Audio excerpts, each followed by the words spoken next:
Hello students, today I am going to discuss the topic hypothesis testing in statistics. Hypothesis testing को समझाने के लिए हम कुछ पॉइंट यहाँ पर डिस्कस करेंगे, जिसको हम एक एग्जाम्पल की हेल्प से समझाएंगे आपको। हाइपोथेसिस टेस्टिंग का यूज़ हम स्टैटिस्टिकल एनालिसिस में करते हैं। जैसे सर्वे हमें करना है किसी कंपनी का, तो उसमें हम हाइपोथेसिस टेस्टिंग का यूज़ करते हैं। जैसे हमारे पास एक एग्जांपल है कि एक pharmaceutical company wants to launch a drug in a city which is already used in other cities.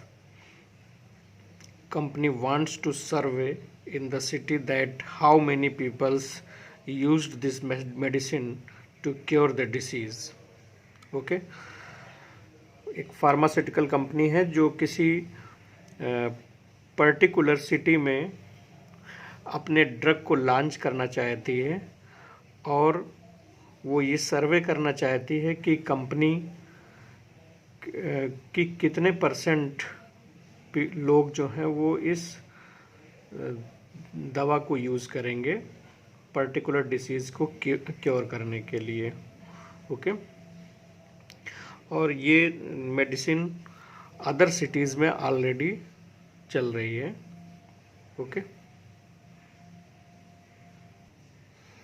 लेकिन पूरी सिटी की पॉपुलेशन पर सर्वे करना ये थोड़ा सा डिफ़िकल्ट होगा और टीडियस होगा।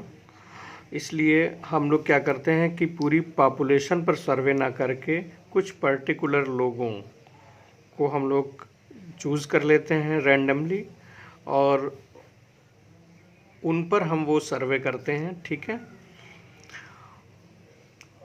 और फिर हम उनको वाइड एंगल में देख लेते हैं। ठीक है ना, और वो हमारा जो सर्वे होगा वो पूरी पॉपुलेशन के लिए हो जाएगा। तो यहाँ पर दो पॉइंट है, एक तो पॉपुलेशन होता है। Okay, population means people of whole city, people of whole city, जिसमें हम लोग सर्वे करना चाहते हैं। मान लीजिए ये पूरा सिटी है। ओके, दूसरी चीज़ होती है सैंपल। सैंपल क्या होगा, इस सिटी में ही कुछ लोगों पर हम कुछ लोगों को सेलेक्ट कर लेते हैं और उन पर सर्वे करते हैं। ठीक है ना, तो इसका मतलब क्या हो जाएगा कि sample is subset of finite subset of the population. Okay, तो ये हमने सैंपल ले लिए। ठीक है, इन सैंपल्स पर हम सर्वे करेंगे और उस सर्वे को हम वाइड एंगल में पूरी पॉपुलेशन के लिए देख लेंगे। ठीक है, इसके बाद थर्ड टर्म आता है हाइपोथेसिस।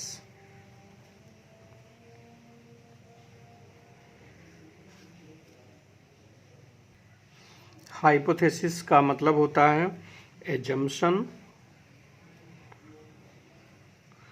मतलब जो हम एज्यूम करते हैं या फिर हम जो क्लेम करते हैं वो हाइपोथेसिस कहलाती है।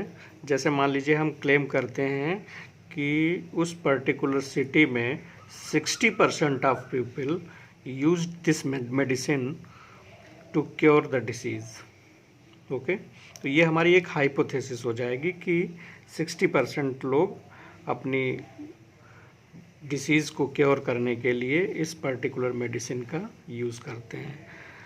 तो हाइपोथेसिस दो तरह की होती है, एक होती है null hypothesis,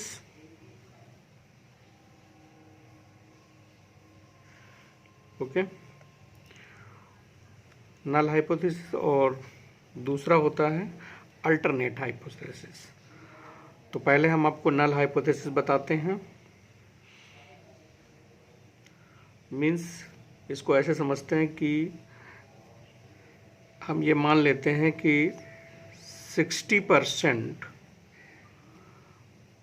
of the pupil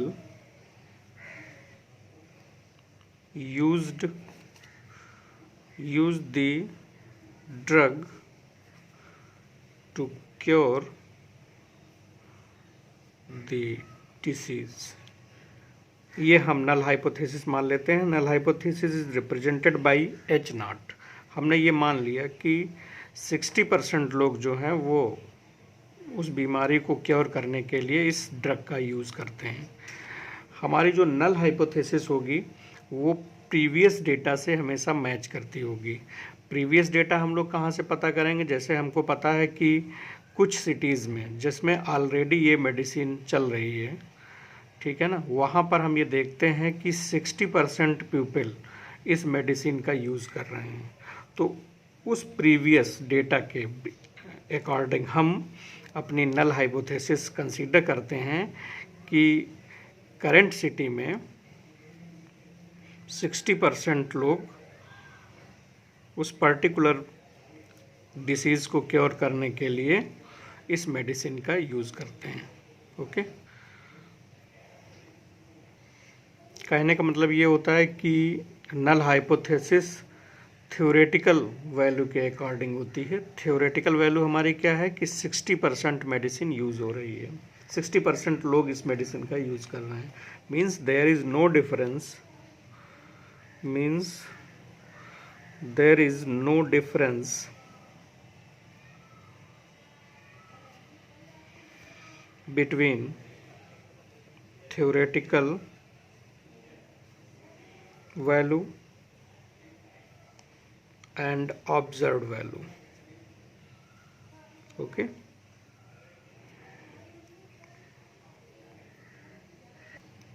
means हम अपनी बात फिर से दोहराते हैं कि एक फार्मास्यूटिकल कंपनी अपनी किसी पर्टिकुलर ड्रग को एक सिटी में लॉन्च करना चाहती है और वो वहाँ पर ये देखना चाहती है कि कितने परसेंट लोग, एक सर्वे करना चाहती है कि कितने परसेंट लोग इस मेडिसिन का यूज़ करेंगे।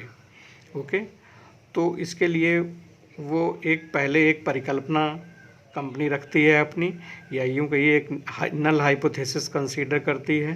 तो नल हाइपोथेसिस हमेशा जो होती है वो प्रीवियस जो एजम्पशन होते हैं या प्रीवियस जो डेटा होता है उसके अकॉर्डिंग।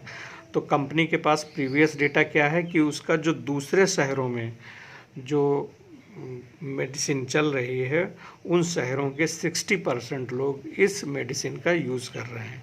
तो उसने अपने प्रीवियस डेटा के अकॉर्डिंग इस सिटी में भी ये अपना एक एजम्पशन या हाइपोथेसिस मान ली कि इस सिटी के भी लोग 60% लोग जो हैं वो इस ड्रग का यूज़ कर रहे हैं उस बीमारी को क्योर करने के लिए। कहने का मतलब क्या होता है कि वहाँ पर थ्योरेटिकल वैल्यू और ऑब्जर्व वैल्यू में कोई भी अंतर नहीं होता है नल हाइपोथेसिस में।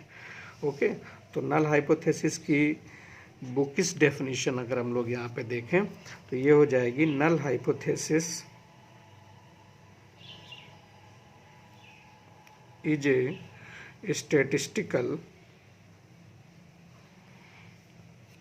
hypothesis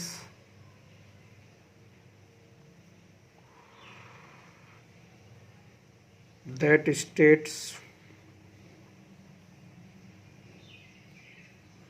there is no difference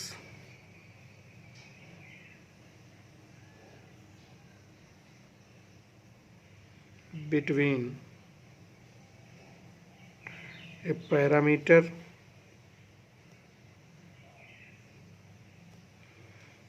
and a specific value।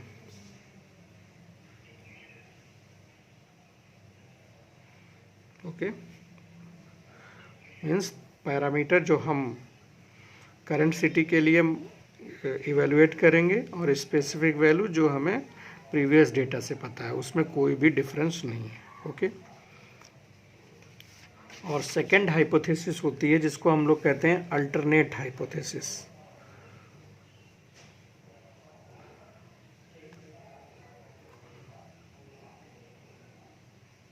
alternate hypothesis। okay, any hypothesis which is complementary to null hypothesis is called alternate hypothesis। any hypothesis which is complementary to the null hypothesis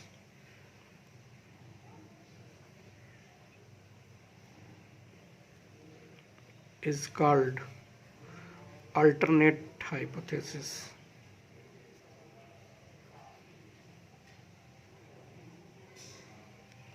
कहने का मतलब ये है कि जो alternate hypothesis होती है वो नल हाइपोथेसिस की पूरक होती है।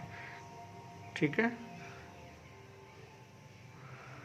मीन्स दोनों हाइपोथेसिस एक दूसरे के मैथमेटिकली अपोजिट होती हैं। मैथमेटिकली अपोजिट कैसे होंगी कि हमने नल हाइपोथेसिस क्या माना है कि उस पर्टिकुलर सिटी के 60% लोग इस ड्रग का यूज़ करते हैं, तो इसका अपोजिट क्या होगा कि उस सिटी के 60% लोग उस मेडिसिन का यूज़ नहीं करते हैं। मीन्स या तो 60% से ज़्यादा लोग यूज़ करते हैं या 60% से कम लोग उस मेडिसिन का यूज़ करते हैं। ओके, इसको हम लोग कहते हैं alternate hypothesis. Okay, it is represented by HA for alternate. तो HA क्या है? HA is not equal to 60%। Okay, means either it is greater than 60% और it is less than 60%। Okay, तो ये आपका अल्टरनेट हाइपोथेसिस हो जाएगा। ठीक है, आगे चल के मैं आपको बताऊंगा कि ये टू टेल्ड टेस्ट कहलाता है, टू टेल्ड अल्टरनेटिव कहलाता है। ओके, और ये वन टेल्ड दोनों कहलाते हैं। वन टेल्ड में HA इज ग्रेटर देन 60% को हम लोग राइट कहते हैं, राइट टेल्ड अल्टरनेटिव, और इसको हम लोग कहेंगे लेफ्ट टेल्ड अल्टरनेटिव।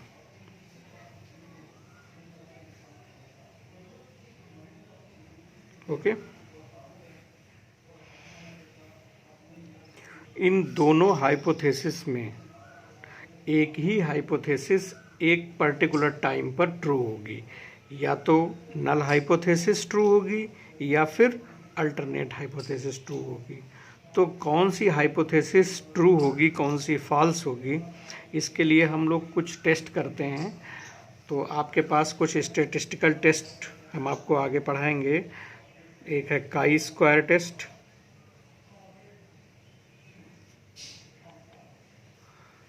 ओके, दूसरा है T student test, and third is Fisher's z test. इन टेस्ट का यूज़ करेंगे हम, और उससे हम ये पता लगाएंगे कि हमारी नल हाइपोथेसिस ट्रू है या फॉल्स है, मीन्स एक्सेप्टेड है या रिजेक्टेड है। अगर नल हाइपोथेसिस एक्सेप्ट हो जाएगी तो इसका मतलब क्या हो जाएगा, उस करंट सिटी में भी 60% लोग उस मेडिसिन का यूज़ कर रहे हैं। और अगर नल हाइपोथेसिस रिजेक्ट हो जाएगी तो अल्टरनेट हाइपोथेसिस ट्रू हो जाएगी। इसका मतलब क्या हो जाएगा कि 60% लोग उस मेडिसिन का यूज़ नहीं कर रहे हैं, या तो 60% से ज़्यादा लोग यूज़ कर रहे हैं या 60% से कम यूज़ कर रहे हैं। ओके,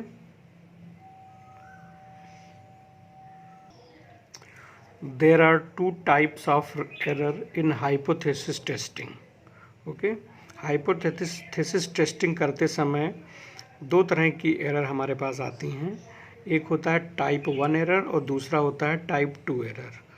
टाइप 1 एरर में क्या होता है, आप देखिए, it occurs if one rejects the null hypothesis when it is true.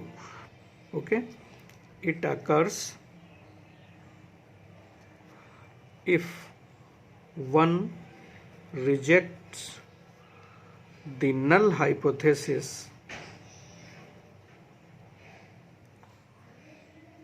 when it is true. Okay, कहने का मतलब ये है कि नल हाइपोथेसिस ट्रू होती है लेकिन ये रिजेक्ट हो जाती है। इस तरह की एरर को हम लोग क्या कहते हैं, टाइप 1 एरर कहते हैं। जैसे मान लीजिए हम उस सिटी का सर्वे कर रहे हैं और सर्वे में हम ये देखते हैं कि 60% लोग उस पर्टिकुलर मेडिसिन का यूज़ करते हैं डिसीज़ को क्योर करने के लिए, लेकिन सर्वे में कुछ व्यवधान या डिसरप्शन हो जाने की वजह से हमारा जो रिजल्ट है वो 60% या तो 60% से कुछ या तो कम आ जाता है या ज़्यादा आ जाता है। तो कहने का मतलब ये है कि हमारा अगर सर्वे 100% एक्यूरेसी के साथ अगर होता तो जो मेडिसिन का यूज़ है वो 60% पीपल करते। ओके, इसका मतलब क्या होता कि नल हाइपोथेसिस मेरी ट्रू है। ओके, क्योंकि ये प्रीवियस डेटा भी हमारा क्या है, 60% के अकॉर्डिंग है, लेकिन कुछ ऐसा व्यवधान या डिसरप्शन आ जाता है जिसकी वजह से हमारा रिजल्ट 60% ना आगे 60% से या तो कुछ कम आ जा रहा है या कुछ ज़्यादा आ जा रहा है। ठीक है, इस वजह से हमारी नल हाइपोथेसिस रिजेक्ट हो जा रही है। तो इस टाइप की एरर को हम लोग क्या कहते हैं, टाइप 1 एरर कहते हैं। आपको एक दूसरा एग्जाम्पल भी यहाँ पे बताते हैं कि किसी एग्ज़ाम में क्वालिफाइंग मार्क्स मान लीजिए आपके 180 हैं, कि 180 मार्क्स अगर आ जाते हैं उसमें तो वो एग्ज़ाम क्वालिफाई हो जाता है। ओके, तो ये हमारी नल हाइपोथेसिस हो गई। ठीक है, हम कोई भी एग्ज़ाम देने जाते हैं तो पहले से अपने मन में एक एजम्पशन या एक कल्पना रखते हैं, एक हाइपोथेसिस रखते हैं कि हमारे मार्क्स जो होंगे वो 180 आ जाएंगे तो मैं पास हो जाऊंगा। ओके, तो हम एग्ज़ाम देने गए और हमारा जो मार्क्स आए वो मान लीजिए 176 आ गए। ठीक है, लेकिन हमने ये देखा कि जो आंसर की थी उस आंसर की में हमारे जो 2 क्वेश्चन थे वो गलत थे। 2 क्वेश्चन आंसर शीट में क्वेश्चन गलत लिखे हुए थे, जो आंसर की रिलीज़ हुई थी उसमें गलत थे। उस वजह से हमारा जो मार्क्स आया वो कितना आया, 176 आया। जबकि अगर वो आंसर की सही होती तो हमारे मार्क्स कितने आ जाते, 180। इसका मतलब क्या हुआ कि हमारी नल हाइपोथेसिस एक्सेप्ट हो रही थी, क्योंकि हमने जो क्वेश्चन किए वो बिल्कुल सही थे और वो 180 उसके अकॉर्डिंग 180 मार्क्स आ रहे थे, लेकिन आंसर की में कुछ मिस्टेक्स थी। ओके, जिसकी वजह से हमारे मार्क्स 180 ना आकर कितना आ गए, 176 आ गए। तो हमारा रिजल्ट क्या हो जाएगा, हम डिस्क्वालीफाई हो जाएंगे। ठीक है, तो मतलब नल हाइपोथेसिस हमारी क्या हो जाएगी, रिजेक्ट हो जाएगी, जबकि नल हाइपोथेसिस ट्रू थी। ओके, तो इसमें टाइप 1 एरर है। टाइप 2 एरर में क्या होता है कि it occurs when one accept the null hypothesis when it is false. कहने का मतलब ये है कि नल हाइपोथेसिस फॉल्स होती है और उसके बावजूद ये एक्सेप्ट हो जाती है। इसको हम टाइप 2 एरर में रखते हैं। जैसे मान लीजिए कि हमने मार्केट सर्वे किया और हमने ये देखा कि 60% पीपल जो थे वो इस पर्टिकुलर ड्रग का यूज़ नहीं कर रहे थे, या तो 60% से ज़्यादा कर रहे थे या 60% से कम कर रहे थे। लेकिन जो हमने रिज़ल्ट दिया वो रिज़ल्ट था कि 60% लोग इस पर्टिकुलर मेडिसिन का यूज़ कर रहे हैं। तो कहने का मतलब क्या था कि एक्चुअल में जो नल हाइपोथेसिस थी वो फॉल्स हो रही थी, 60% लोग यूज़ नहीं कर रहे थे, लेकिन ड्यू टू सम एरर हमने उसको क्या शो कर दिया कि 60% लोग इस मेडिसिन का यूज़ कर रहे हैं, तो ये हमारी टाइप 2 एरर कहलाती है। दूसरे एग्जाम्पल में हम ये समझ सकते हैं कि मान लीजिए कि हमको किसी एग्ज़ाम को क्वालिफाई करने के लिए हमने जो नल हाइपोथेसिस ली कि वो 180 मार्क्स अगर हमारे उस एग्ज़ाम में आ जाते हैं तो मैं पास हो जाऊंगा। ओके, तो ये हमारी नल हाइपोथेसिस हो जाएगी। लेकिन हमने जो रिज़ल्ट देखा तो रिज़ल्ट में हमारे मार्क्स कितने आए थे, 176 मान लीजिए आ जा रहे हैं, और हमारा जो रिज़ल्ट लिखा हुआ है क्वालिफाइंग।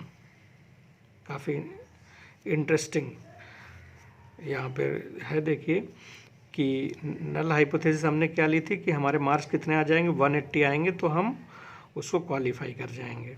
लेकिन हमारा रिज़ल्ट क्या आया, रिज़ल्ट में जो मार्क्स आए वो कितने आए, 176 आए, और रिज़ल्ट क्या लिखा था, क्वालिफाइंग।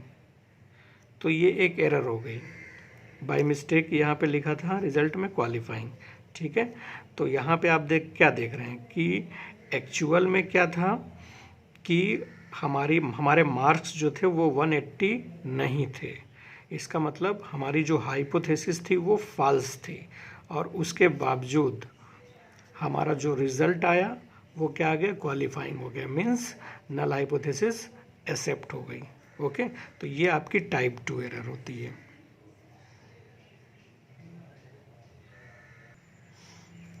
नेक्स्ट टॉपिक है हमारा level of significance. Level of significance is the maximum probability of committing type 1 error. This probability is denoted by alpha. This alpha is called level of significance, and the maximum probability of committing type 2 error, it is denoted by beta.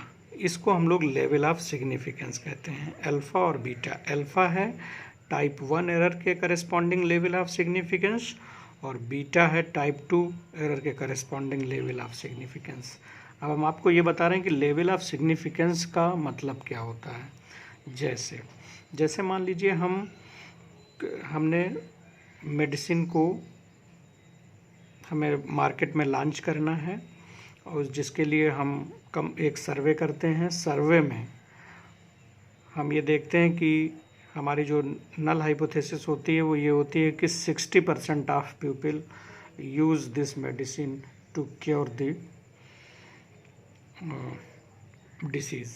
Okay, तो survey में हम देखते हैं कि हमारा जो result है वो 60% नहीं आ रहा है। मान लीजिए कि 60% आ भी सकता है, कभी कभी मान लीजिए 60% नहीं आ रहा है, उससे कुछ कम आ रहा है, मान लीजिए 58% आ रहा है सर्वे। ठीक है, या फिर यूँ मान लीजिए 61% आ रहा है। ठीक है, तो हम लोग ये मानते हुए कि हमारा जो सर्वे होगा वो 100% एक्यूरेसी के साथ तो परफॉर्म नहीं कर पाएगा। ठीक है, कुछ न कुछ उसमें डिसरप्शन हो सकते हैं, कुछ न कुछ प्रॉब्लम आ सकती है। इसलिए हम इतनी एरर को हम लोग कंसीडर कर लेंगे। तो कितनी एरर को हम लोग कितने परसेंट एरर को हम लोग कंसीडर कर लेंगे, उस परसेंटेज को हम लोग क्या कहते हैं, लेवल ऑफ सिग्निफिकेंस कहते हैं। ठीक है ना, कि कितने लेवल तक हम लोग टाइप 1 एरर को कंसीडर कर सकते हैं। ये मान लीजिए हो सकता है 1% तक कर सकें आप, या हो सकता है 5% ले लें। ठीक है, तो अगर हम 1% लेते हैं तो इसका मतलब ये हो जाएगा कि 60% से 1% अगर डेटा इधर या उधर आगे कम या ज़्यादा हमको सर्वे के दौरान मिलता है तो भी हम नल हाइपोथेसिस को एक्सेप्टेड मान लेंगे। और 5% मान लीजिए लेवल ऑफ सिग्निफिकेंस अगर निकल के आ रहा है तो इसका मतलब ये हो जाएगा कि 60 कि हमारा जो नल हाइपोथेसिस क्या है, 60% है, 60%। तो इसका मतलब क्या होगा कि 60 का 5% अगर हमारा जो डेटा आ रहा है वो 5%, 60 का 5% मीन्स 3, 60 का 5% कितना होगा, 3। ओके, तो तो 63 या हम लोग 3 कम कर दें 57, तो 57 से लेकर 63 के बीच में अगर सर्वे में हमारा रिजल्ट निकल के आ रहा है तो हम उसमें उसको कंसीडर कर लेंगे, मीन्स नल हाइपोथेसिस को हम एक्सेप्ट मान लेंगे। ओके। और अगर मान लीजिए लेवल ऑफ सिग्निफिकेंस हमारा 1% है तो इसका मतलब हो गया कि 60, तो हमारा जो नल हाइपोथेसिस है वो कितनी है, 60 है। 60 का 1% कितना हो जाएगा, 60 का 1% 0.6 आ जा रहा है। तो इसका मतलब ये हो जाएगा कि या तो हमारा डेटा 60.5 या 59.5 अगर इस रेंज में रहता है तो हमारी नल हाइपोथेसिस हम एक्सेप्ट कर लेंगे, अदरवाइज रिजेक्ट कर लेंगे। उसी तरह से इसमें डिफरेंस रहता है 5% का मतलब 3, इसका मतलब हो जाएगा 63 और 57। ओके। इस रेंज में 57 से लेकर 63 के बीच में अगर हमारा सर्वे आता है तो 5% लेवल ऑफ सिग्निफिकेंस पर हम नल हाइपोथेसिस को एक्सेप्ट कर लेंगे। ओके। और अगर 1% लेवल ऑफ सिग्निफिकेंस है तो हमारा रिजल्ट 59.5 से लेकर 60.5 के बीच में अगर सर्वे आता है तो हम ये मान लेंगे कि नल हाइपोथेसिस एक्सेप्टेड है एट 1% लेवल ऑफ सिग्निफिकेंस। तो इसका मतलब क्या हुआ कि लेवल ऑफ सिग्निफिकेंस वो वैल्यू होती है जिस वैल्यू की उतना फ्लक्चुएशन अगर नल हाइपोथेसिस के रिजल्ट में रहेगा तो भी हम नल हाइपोथेसिस को एक्सेप्ट कर लेंगे। Means we can say that level of significance is taken 1% and level of significance is taken 1% and 5%, means if there is maximum difference of 1% or 5% in theoretical value,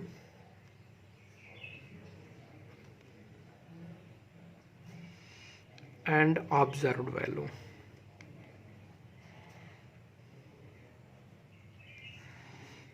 then we consider the null hypothesis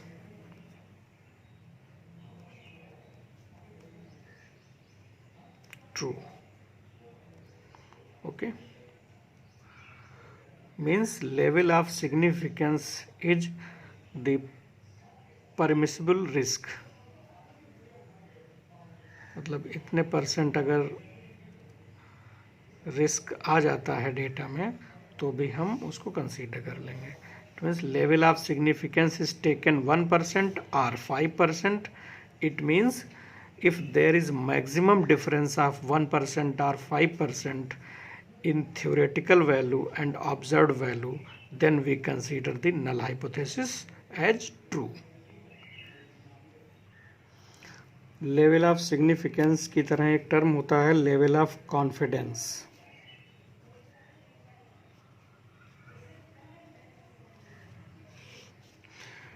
It is the complementary of level of significance. It is the complementary of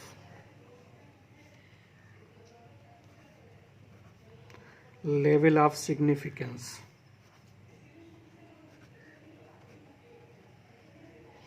Means if level of significance is, that is S,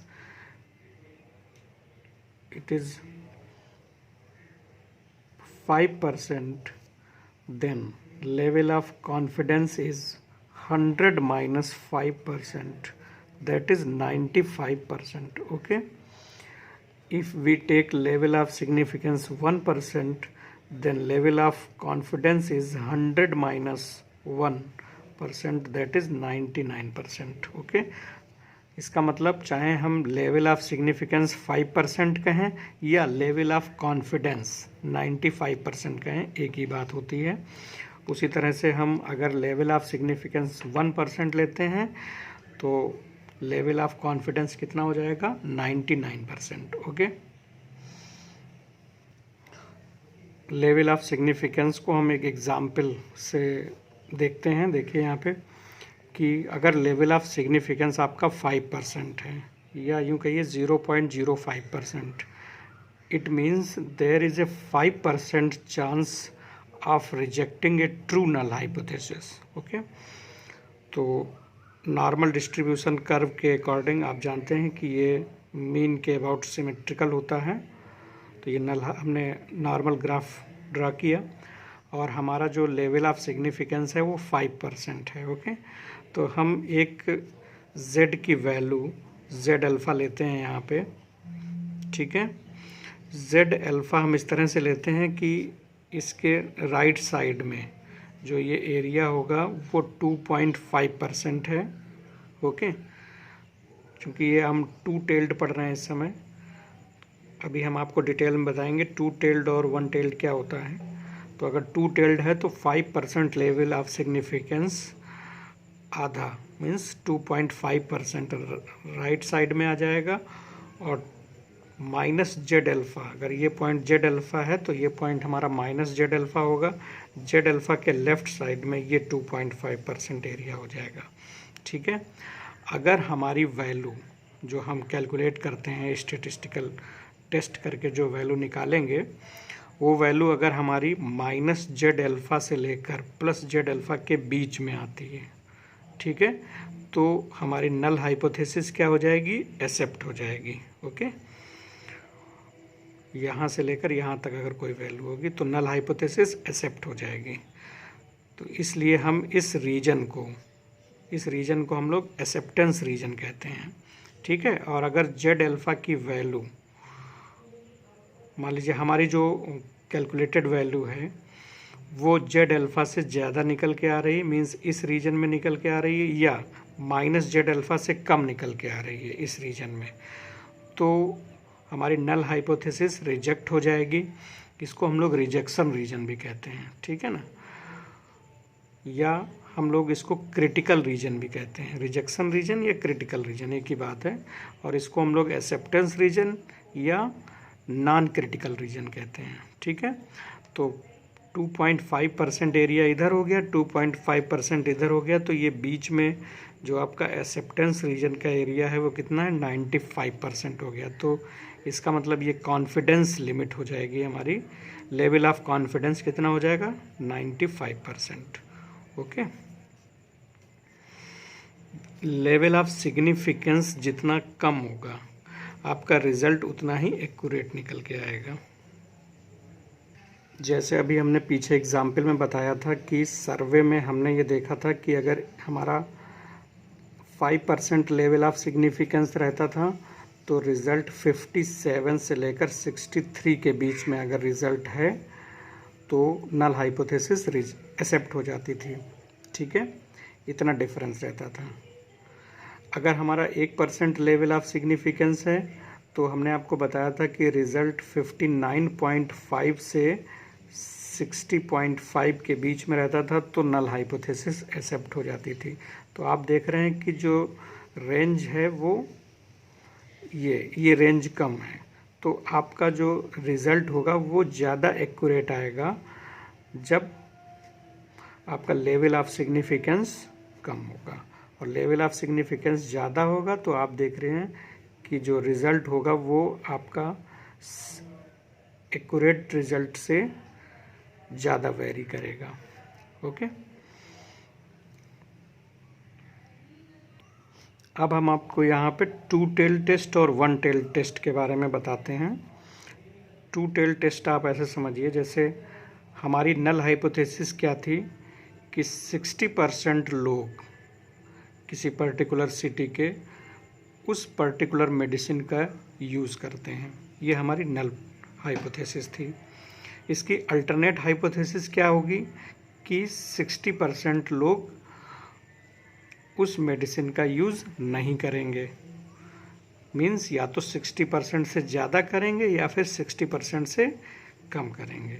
तो यहाँ पर जो test होगा वो to tailed हो जाएगा। देखिए 60% से कम करेंगे तो आपका जो रिजेक्शन रीजन होगा वो इस साइड पे भी होगा और इस साइड पे भी होगा। ठीक है, कहने का मतलब 57 से अगर कम वैल्यू निकल के आएगी तो भी ये रिजेक्ट हो जाएगा, और 63 से ज़्यादा निकल के आएगी तो भी ये रिजल्ट आपका नल हाइपोथेसिस रिजेक्ट हो जाएगी। इसका मतलब क्या हुआ कि ये टू टेल्ड हो जाएगा। रिजेक्शन रीजन आपका दोनों साइड पे होगा। ओके, अब आप देखिए, means we want to test 60% of people use the drug, means use of drug differ significantly. Okay, अब दूसरा पॉइंट अगर हम ले लें कि हमारी नल हाइपोथेसिस ये हो जाएगी कि हम ये टेस्ट करना चाहते हैं कि 60% से कम लोग इस ड्रग को यूज़ करते हैं। ठीक है, तो अगर कम की बात करेंगे 60% से, तो इसका मतलब क्या हो जाएगा, इसका मतलब रिजेक्शन रीजन जो आपका होगा वो सिर्फ एक साइड पे होगा, लेफ्ट साइड में, कि अगर 60% से कम वैल्यू आएगी तो हमारी नल हाइपोथेसिस रिजेक्ट हो जाएगी। ओके, अगर हमारी अल्टरनेट हाइपोथेसिस हम ये मान लें कि we want to test that greater than 60% people use the drug, means HA is greater than 60%, okay, then the test is right tailed. इसका मतलब क्या हो जाएगा कि जब जो आपका रिजेक्शन रीजन होगा वो राइट साइड में आएगा। ठीक है ना, लेफ्ट साइड से हमको कोई मतलब नहीं होगा। ठीक है, और लेफ्ट टेल्ड में क्या होता है, रिजेक्शन रीजन लेफ्ट साइड में होता है, बाकी पूरा रीजन क्या हो जाएगा, वो एक्सेप्टेंस रीजन हो जाएगा। और राइट टेल्ड में क्या होता है, रिजेक्शन रीजन जो आपका राइट साइड में होगा और बाकी जो पूरा होगा रीजन वो आपका एक्सेप्टेंस रीजन होगा। ठीक है, तो आज के लेक्चर में हमने आपको सबसे पहले पॉपुलेशन बताया, सैंपल बताए, उसके बाद में हाइपोथेसिस में आपको हमने बताया कि नल हाइपोथेसिस क्या होती है, अल्टरनेट हाइपोथेसिस क्या होती है। उसके बाद हमने आपको टाइप 1 एरर, टाइप 2 एरर के बारे में बताया, और उसके बाद हमने आपको लेवल ऑफ सिग्निफिकेंस के बारे में बताया, और लास्ट में हमने आपको टू टेल्ड टेस्ट और वन टेल्ड टेस्ट के बारे में बताया। ओके, आगे के लेक्चर में हम आपको कैसे टेस्ट करते हैं, काई स्क्वायर टेस्ट या टी टेस्ट या जेड टेस्ट किस तरह से अप्लाई करते हैं वो हम बताएंगे।